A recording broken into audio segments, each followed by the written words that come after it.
Facebook live में आप लोगों का स्वागत है। आज जनतांत्रिक आंदोलन और खासतौर पर किसान आंदोलन के लिए आ, सबसे खुशी का दिन है। लंबे समय के बाद,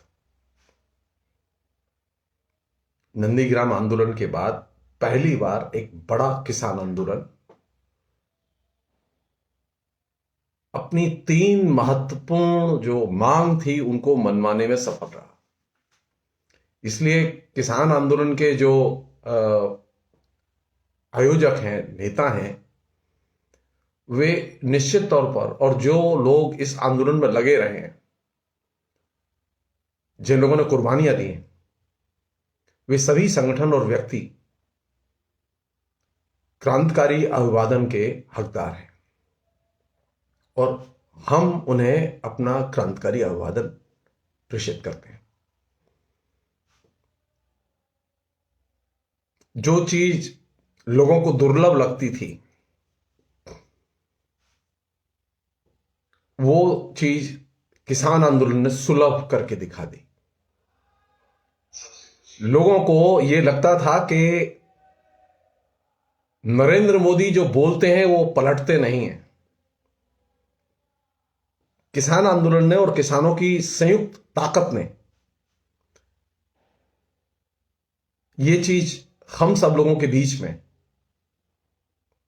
सिद्ध की कि अगर जनता एकजुट हो जाए, आंदोलन पर आमादा हो जाए और जनता की लोकतांत्रिक दृष्टिकोण से आंदोलन चलाया जाए, तो सरकार का कितना भी अहंकारी शासक हो और कितना भी अत्याचारी शासक हो, उसे झुकना पड़ता है। आज सुबह जब नरेंद्र मोदी बोल रहे थे तो मैं सुन रहा था और मुझे अंदर से तीव्र नफरत हो रही थी कि एक प्रधानमंत्री के अंदर जो विनयशीलता होनी चाहिए, वो विनयशीलता एक सिरे से गायब है। इस पराजय के बावजूद गायब है कि वे 14 महीने तक चले किसान आंदोलन में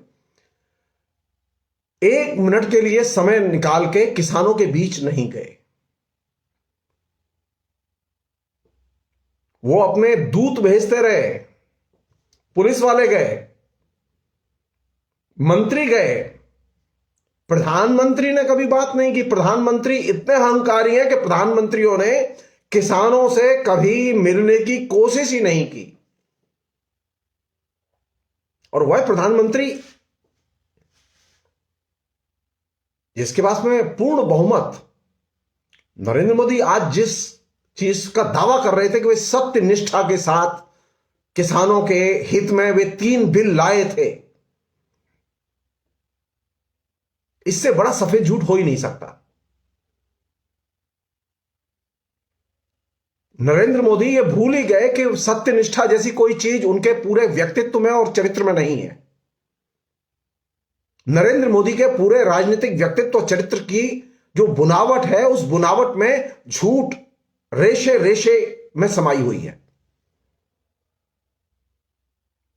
नरेंद्र मोदी ने पहले दिन से किसान आंदोलन को कलंकित करने की कोशिश की, झूठ बोला और उनका पूरा का पूरा मीडिया कैंपेन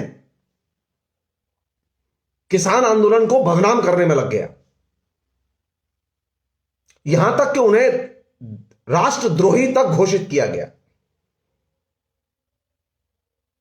इतनी अपमानजनक भाषा पहले कभी किसी प्रधानमंत्री ने किसानों के खिलाफ नहीं बोली, जो कि नरेंद्र मोदी और उनके गैंग ने बोली। आंदोलन बहुत हुए, लेकिन इतनी घृणित और इतनी झूठ से भरी हुई भाषा जो नरेंद्र मोदी ने पिछले 14 महीने में बोली, जब से किसान आंदोलन शुरू हुआ, वह अपने आप में एक रिकॉर्ड है। इसलिए जो किसान आंदोलन के दबाव में जो 3 बिल वापस लेने की घोषणा नरेंद्र मोदी ने की है, वो सिर्फ एक कदम है। नरेंद्र मोदी झूठ का एक भयानक खतरनाक पुतला है, ये जान लीजिए आप लोग। किसान आंदोलन के संचालकों को, किसान आंदोलन के नेताओं को, साधारण लोगों को यह गलतफहमी नहीं होनी चाहिए कि नरेंद्र मोदी के अंदर कोई किसान प्रेम जागृत हो गया है जिसकी वजह से उन्होंने किसान बिल वापस लिए। आज का उनका भाषण सुनिए आप लोग। सारे देश के किसान संगठन एकजुट थे। नरेंद्र मोदी कह रहे हैं कि एक गुट उसे वे समझा नहीं पाए। इससे बड़ा झूठ क्या हो सकता है? भारत में जितने भी किसान संगठन हैं वे सारे के सारे किसान संगठन एकजुट, एक मोर्चे के तहत, एक मांग पत्र के तहत वे पूरे देश में आंदोलन कर रहे हैं। कहीं कोई धरना दे रहा है, कहीं कोई जुलूस निकाल रहा है, कहीं कोई रैली कर रहा है, कहीं कोई भूख हड़ताल कर रहा है, कहीं कोई रेल रोक रहा है। किसी ना किसी रूप में प्रोटेस्ट जारी है और उस प्रोटेस्ट को एप्रिशिएट करने की बजाय, सम्मान की भाषा में उसके प्रति अपनी बात कहने की बजाय, आज भी नरेंद्र मोदी ने अपनी घृणित दृष्टि का परिचय दिया और कहा कि ये एक छोटे से गुट को हम समझा नहीं पाए। नरेंद्र मोदी और उनका गैंग ये जान ले कि किसान आंदोलन छोटे गुट का आंदोलन नहीं है, वो पूरे भारत के किसान समुदाय का आंदोलन है। और ये किसान वे हैं जो कि 60 करोड़ से अधिक जनता को रिप्रेजेंट करते हैं।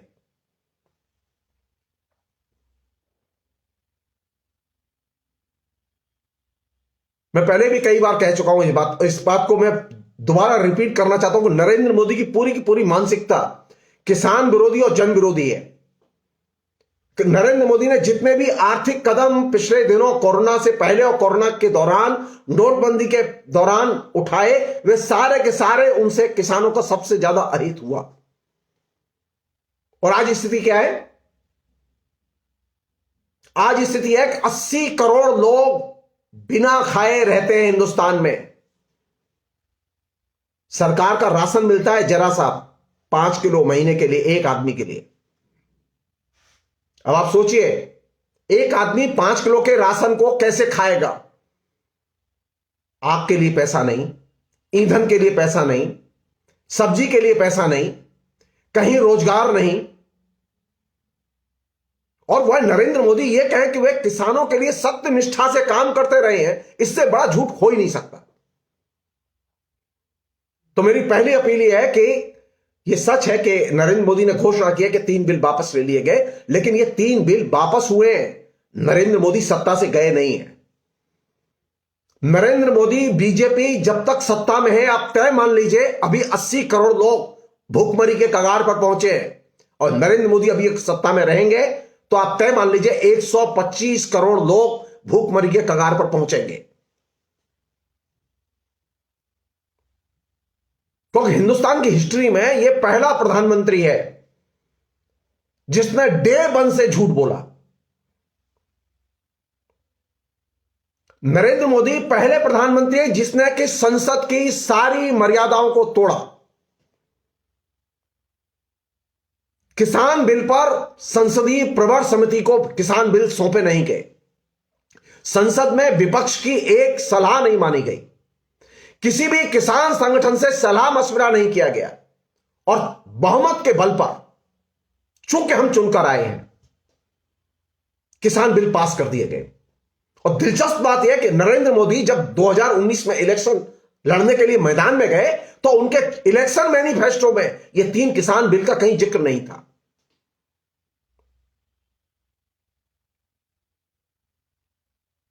कहने का आशय है, नरेंद्र मोदी की लोकतंत्र में कोई आस्था नहीं है।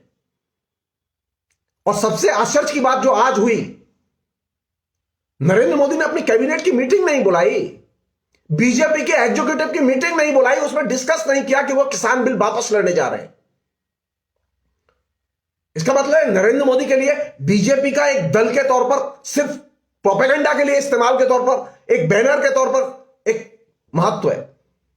लोकतांत्रिक कोई महत्व नहीं है। मैं पहले भी कह चुका हूं कि नरेंद्र मोदी ने ये 3 बिल बीजेपी की एग्जीक्यूटिव में डिस्कस नहीं किए। तो जो व्यक्ति अपने संगठन की एग्जीक्यूटिव में डिस्कस नहीं करे, अपने सांसदों से डिस्कस नहीं करे और वो सीधे बिल ऑर्डिनेंस के तौर पर जारी कर दे, उससे ज्यादा अलोकतांत्रिक व्यक्ति तो कोई हो ही नहीं सकता। किसानों के अदम्य उत्साह और कुर्बानी, सैकड़ों किसानों के ऊपर अभी भी केस लगे हुए हैं, आप जान लीजिए, उत्तराखंड से लेकर उत्तर प्रदेश तक। नरेंद्र मोदी ने उन किसानों के केस वापस लिए जाएंगे इसके बारे में एक शब्द नहीं बोला है।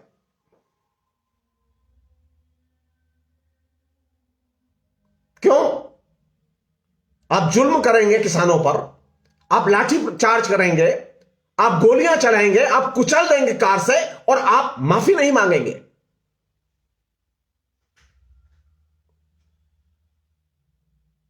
किसान माफ नहीं कर सकते। किसान अहिंसक हैं, लेकिन किसान माफ नहीं कर सकते। किसानों की यह जिम्मेदारी बनती है कि जिस तरह से उन्होंने किसान आंदोलन को एकजुट किया है, उसी तरह वे किसानों को एकजुट करके सारे के सारे इलाके दखल करें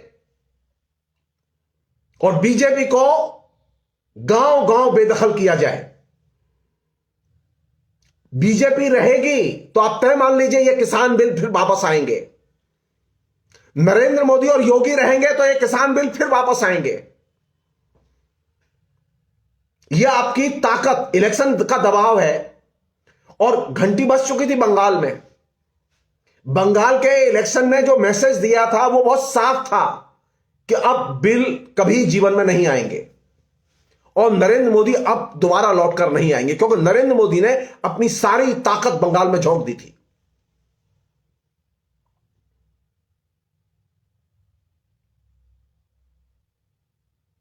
किसानों की एकजुटता और किसानों की राजनीति, आर्थिक मांगे ठीक है, लेकिन जब किसानों ने कहा कि नहीं हम राजनीति भी करेंगे, किसानों का पूरा हक है कि वो राजनीति करें। किसानों आंदोलन के और किसान संगठनों का पूरा हक है कि वो लोकतंत्र में हस्तक्षेप करें और तय करें कि कैसी सरकार होगी। नरेंद्र मोदी क्या गाय का दूध पी के आए हैं कि राजनीति वो करेंगे और किसान खाली खेती करेंगे? जी नहीं, किसान भी राजनीति करेंगे। और किसान जब राजनीति करेंगे तो जाहिर है कि नरेंद्र मोदी के लिए कोई जगह नहीं होगी, क्योंकि नरेंद्र मोदी तो यह भी नहीं जानते गाय कब खाना खाती है, गाय कब पानी पीती है, गाय की सानी या उसका भोजन कैसे तैयार किया जाता है। नरेंद्र मोदी को नहीं मालूम, आरएसएस के लोगों को नहीं मालूम, वो गाय पालन नहीं करते। हिंदुस्तान की खेती किसानी से भाजपा का कभी कोई संबंध नहीं रहा है।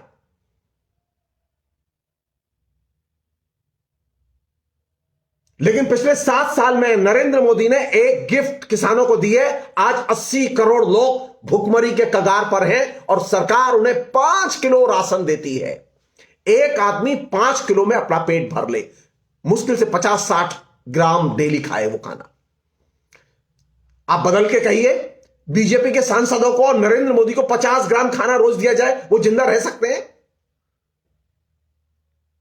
हिंदुस्तान के समाज को और खासतौर पर किसान समाज को पिछले 7 साल में नरेंद्र मोदी ने नर्क में पहुंचा दिया है। गांव में जाइए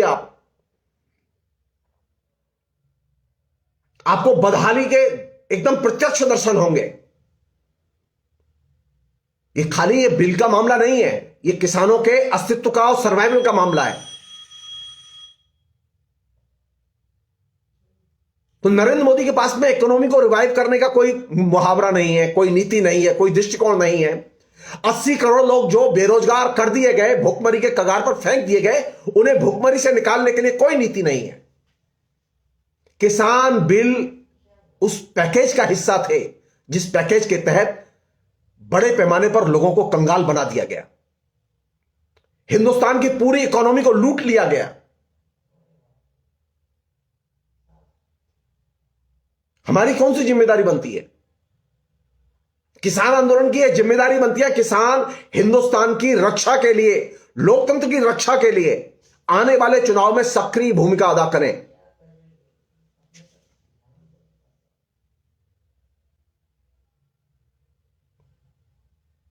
अभी कई चीजें बाकी हैं, कई चीजें बाकी हैं।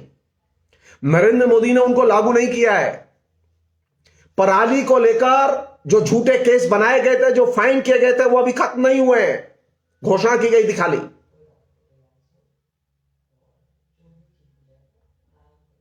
उत्तराखंड से लेके उत्तर प्रदेश तक, खीरी लखीमपुर तक जो झूठे केस बनाए गए वो अभी वापस नहीं हुए हैं उत्तर प्रदेश में। हम सब लोगों की जिम्मेदारी बनती है कि किसान आंदोलन का हम आगे राजनीतिक आंदोलन के तौर पर विस्तार करें। किसानों की अगली चौकी गांव होगी और गांव का हर घर होगा। अभी नहीं तो कभी नहीं। अगर उत्तर प्रदेश में बीजेपी ये जो दबाव है वो कहां है? बीजेपी जानती है कि नीचे उसकी जमीन खिसक रही है। अब वो नोटों की वर्षा करेंगे। बीजेपी के पास में ब्लैक मनी का कोई, जिसे कहें कि कोई अभाव नहीं है। बेशुमार ब्लैक मनी है बीजेपी के पास।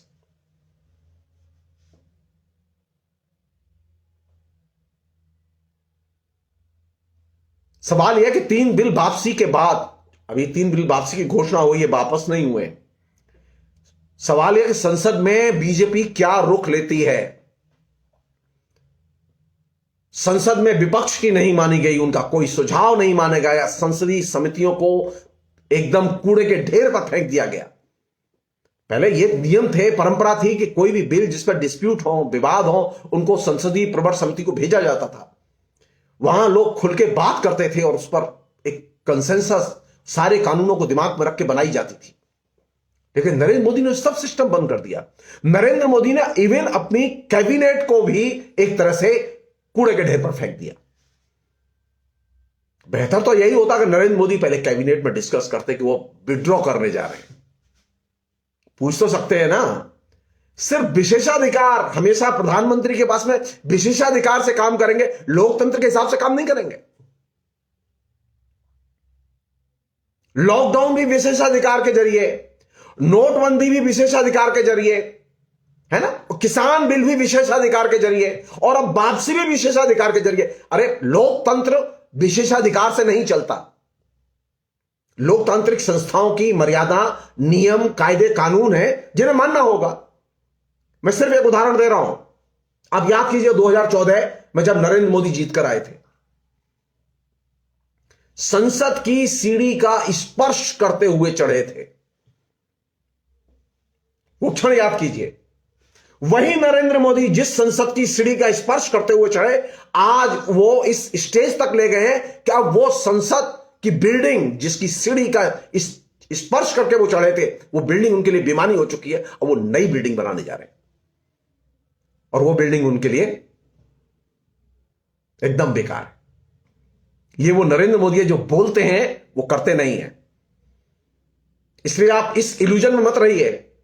चूंकि जन आंदोलन का दबाव है, किसान आंदोलन का दबाव है, इसलिए नरेंद्र मोदी पीछे हटने के लिए मजबूर हुए हैं। और यह पीछे हटना, इसमें एक बड़ी भूमिका सुप्रीम कोर्ट की भी है। किसान आंदोलन की तो है ही। सुप्रीम कोर्ट ने जिस तरह से उस तीनों बिलों को विदहेल्ड किया और एक कमेटी बनाई, अब वो कमेटी की जो रिपोर्ट आई, उस रिपोर्ट को सुप्रीम कोर्ट ने रोका हुआ है, तो बिल इंप्लीमेंटेशन से तो रुक गए। तो नरेंद्र मोदी की पहली पराजय तो वही हो गई कि वे बिल इंप्लीमेंट नहीं हो पाए। दूसरी पराजय अब हुई जब नरेंद्र मोदी ने यह कहा कि अब हम बिल वापस ले रहे हैं। बेहतर तो यही होता कि नरेंद्र मोदी किसान प्रतिनिधियों को बुलाते, उनसे क्षमा याचना करते, उनसे पूछते बताओ मैं क्या करूं, और फिर कहते कि मैं आप सबके सामने मैं बिल वापस ले रहा हूं। नरेंद्र मोदी किसान आंदोलन के नेताओं के सामने खड़े होकर बैठ के ये बोलने के लिए तैयार नहीं है कि मैं बिल वापस ले रहा हूं। वे लाइव टेलीकास्ट कर रहे हैं। छी, लोकतंत्र में इस तरह से हिकारत की नजर से किसान समुदाय को देखना, इससे घटिया हरकत नहीं हो सकती।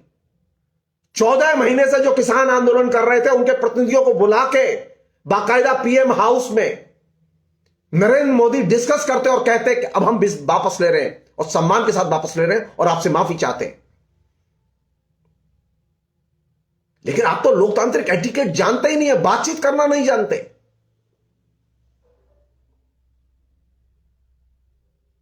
किसने बाधा दी थी? नरेंद्र मोदी को किसने बाधा दी थी किसानों को बुला के सीधे कहने से? किसानों को, संगठनों को बुला के बोलने से ज्यादा अच्छा होता या ये लाइव टेलीकास्ट करने से अच्छा हुआ? इसका सिर्फ एक मैसेज है, नरेंद्र मोदी किसानों को लाइक नहीं करते, वो चाहे जितना बोले। आरएसएस के लोग किसानों को लाइक नहीं करते, वो चाहे जितना बोले।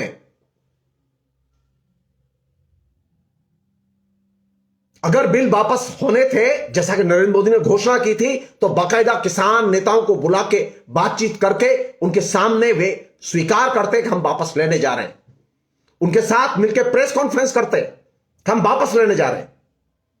आप किसान नेताओं का अपमान करेंगे और कहेंगे वो एक गुट है, थोड़े से लोग हैं, और आप फिर कहेंगे कि आप देश के किसानों का हितों की रक्षा करना चाहते हैं। जी नहीं।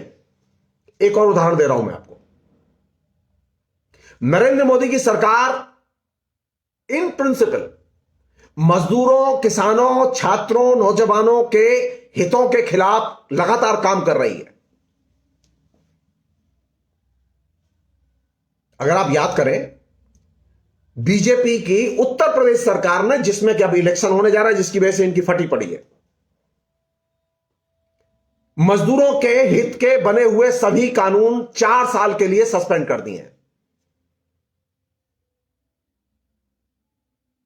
ये जो मजदूरी करते हैं लोग, कहां से आते हैं ये लोग? कौन लोग हैं ये? इनमें किसानों के बच्चे आते हैं कि नहीं आते?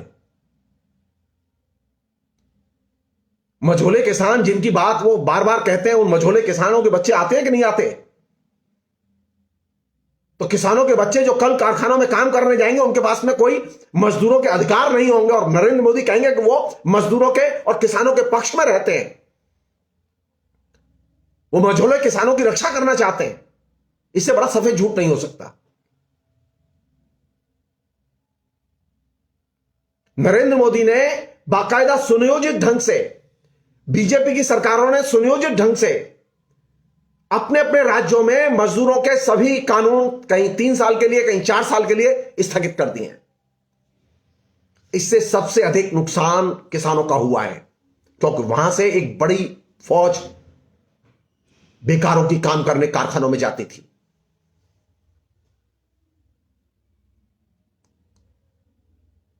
मेरी किसान संगठनों से अपील है, अनुरोध है कि वे जो जज्बा और जो हौसला उन्होंने इस किसान आंदोलन के जरिए पैदा किया है, उसका बाकायदा राजनीतिक रूपांतरण होना चाहिए।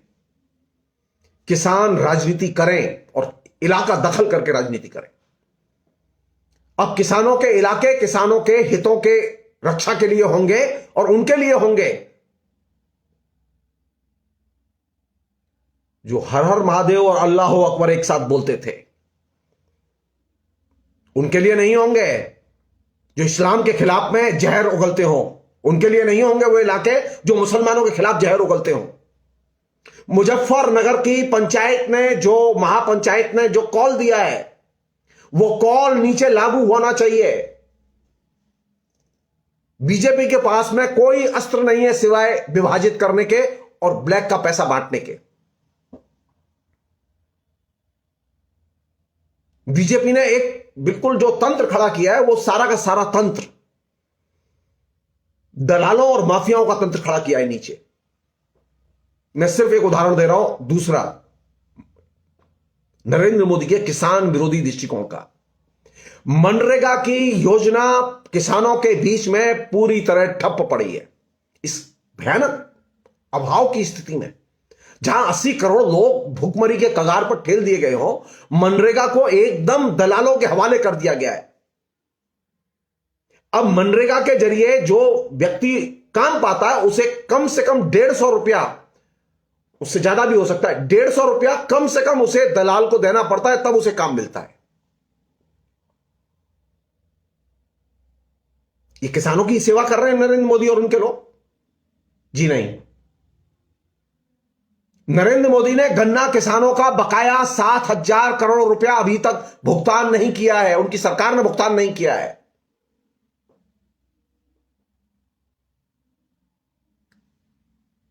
नरेंद्र मोदी ने बिल वापस लिए हैं, लेकिन नरेंद्र मोदी ने अपने लक्षण वापस नहीं लिए, जो उनके अंदर कुलक्षण है, किसान विरोधी जो उनका दृष्टिकोण है, वो वापस नहीं लिया है।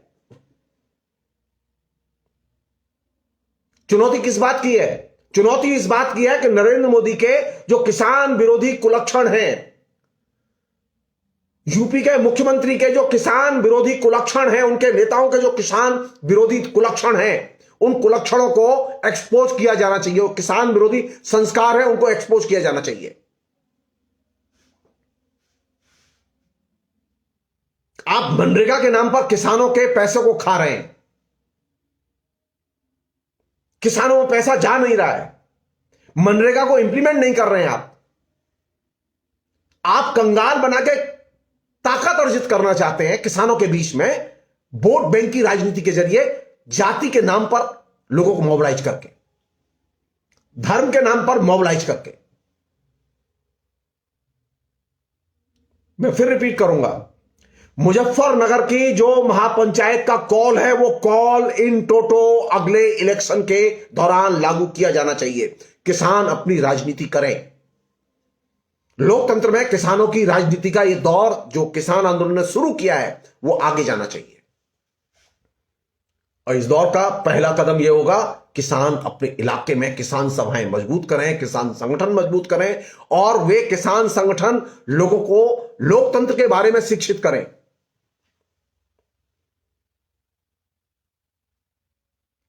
जिसे कहते हैं ना, इनफ इज इनफ। आपने बीजेपी को 2 बार वोट दिया। अधिकतर किसानों ने यह बात टेलीविजन पर एक्सेप्ट की कि वे किसान नेता जो आए हैं, उनमें से अधिकतर ने दोनों बार 2014 में, 2019 में, इवन यूपी के इलेक्शन में बीजेपी को वोट दिया था। उसका नेट रिजल्ट किसान विरोधी निकला है। और आज 80 करोड़ लोग भूखमरी के शिकार हैं। इन 80 करोड़ लोगों के बारे में नरेंद्र मोदी के पास में एक शब्द नहीं है। नरेंद्र मोदी टुकड़ा फेंक रहे हैं। 5 किलो राशन से पेट नहीं भरता नरेंद्र मोदी। अगर 5 किलो राशन से पेट भरता है तो आप खुद अपना 5 किलो राशन से पेट भर के सिर्फ दिखा दीजिए। जिस किसान के पास कोई ईंधन ना हो, खरीदने के लिए पैसे ना हो, रोजगार ना हो, वह किसान 5 किलो राशन कैसे खरीदेगा और खाएगा? अगर फ्री में मिल भी गया तो खाएगा कैसे?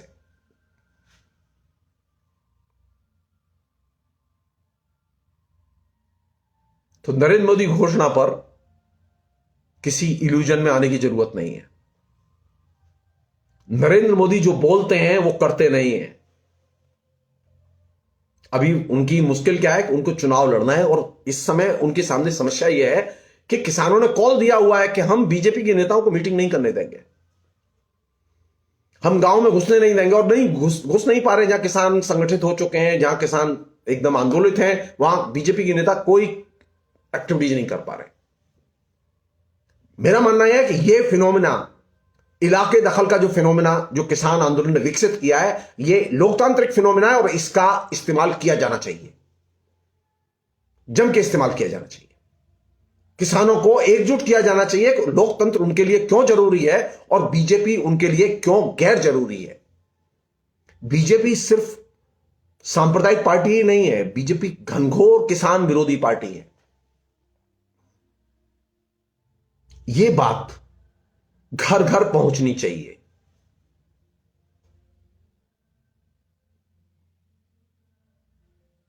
और आखिरी चीज, अब आपके पीछे मीडिया की जो वर्षा होगी, उस वर्षा को आप संभालें। अब मीडिया इन सब पर पानी डालने की कोशिश करेगा कि 14 महीने में नरेंद्र मोदी ने क्या क्या कुकर्म किए थे, वो अब सुकर्मों में बदले जाएंगे।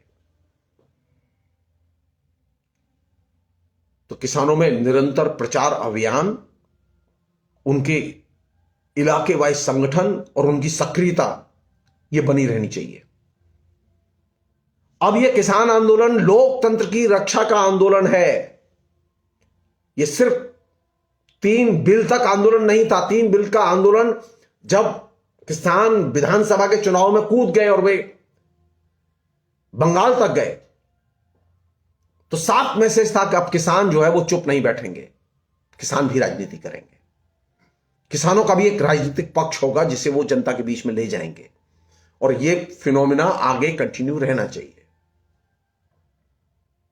क्यों? क्योंकि नरेंद्र मोदी पर अब विश्वास नहीं किया जा सकता। उत्तर प्रदेश की बीजेपी की सरकार पर विश्वास नहीं किया जा सकता, क्योंकि जिसने मनरेगा लागू नहीं किया, जिसने किसानों के बिजली के बिल माफ नहीं किए, उत्तर प्रदेश में हिंदुस्तान में सबसे महंगी बिजली है जो किसानों को देनी पड़ती है। और आप जान लीजिए, उत्तर प्रदेश की सरकार का किसान विरोधी दृष्टिकोण का एक छोटा सा उदाहरण दे रहा हूं मैं आपको। किसान सारी रात जग के अपनी फसलों की देखभाल करते रहते हैं। गांव में नीलगांव गाय के उपद्रव, उनसे फसल बचाना, बिगड़ैल सांडों के उपद्रव, उनसे फसल बचाना। गांव में यह नियम बना दिया गया कि किसान अपनी बाउंड्रीज पर, अपनी खेत की बाउंड्रीज पर कांटे नहीं लगा सकते। कांटे लगाएंगे तो उनके ऊपर फाइन हो जाएगा। तो जो सरकार नील गाय नहीं रोक पा रही है और किसानों की फसल को बचने से नहीं रोक पा रही है, जो सरकार, अगर नरेंद्र मोदी की बात माने तो नरेंद्र मोदी से सवाल किया जाना चाहिए। अभी पिछले दिनों बरसात हुई, बड़े पैमाने पर किसानों की फसल नष्ट हो गई। नरेंद्र मोदी ने एक फूटी कौड़ी राहत राशि की किसानों के लिए जारी नहीं की। कई हजार करोड़ रुपए की फसल नष्ट हुई है इस बीच में। तो इस भ्रम में नहीं रहना चाहिए कि नरेंद्र मोदी ने कहा कि मैं सत्यनिष्ठा के साथ किसानों के हित में काम कर रहा हूं। जी नहीं, आपकी सत्यनिष्ठा सिर्फ कॉर्पोरेट हाउसेस के प्रति है, किसानों के प्रति नहीं है। कॉर्पोरेट हाउसेस के लिए आप सत्यनिष्ठा के साथ काम कर रहे हैं, यह बात सच है। किसानों के लिए नहीं कर रहे। किसानों के लिए अगर कर रहे होते तो आप नीलगाय पकड़ के दिखा देते, आप मनरेगा को ईमानदारी से लागू करते, आप प्रत्येक किसान परिवार को, आप प्रत्येक मेंबर को आप 10-10 हजार रुपया महीना देते, हम देखते आपको। कोरोना पीरियड में सबसे बुरी स्थिति किसानों की हुई है। सारा धंधा चौपट हो चुका है। डेली वेज पर काम करने वाले लोग भुखमरी में जी रहे हैं। इसलिए प्लीज, किसान आंदोलन का अब एक बड़ा दायित्व का दायरा खुलता है, और वह है लोकतंत्र की रक्षा और लोकतंत्र के विस्तार का दायरा। और मैं उम्मीद करता हूं कि किसान आने वाले समय में जो विधानसभा चुनाव आएंगे उसमें अपनी लोकतांत्रिक भूमिका और ज्यादा प्रभावशाली और आक्रामक ढंग से निभाएंगे। हिंदुस्तान में भारतीय जनता पार्टी के लिए, हिंदुस्तान के गांवों में भारतीय जनता पार्टी के लिए कोई जगह नहीं होनी चाहिए। एक ही कॉल होना चाहिए, राम की शरण में जाओ, राजनीति छोड़ो, भगवान का भजन करो।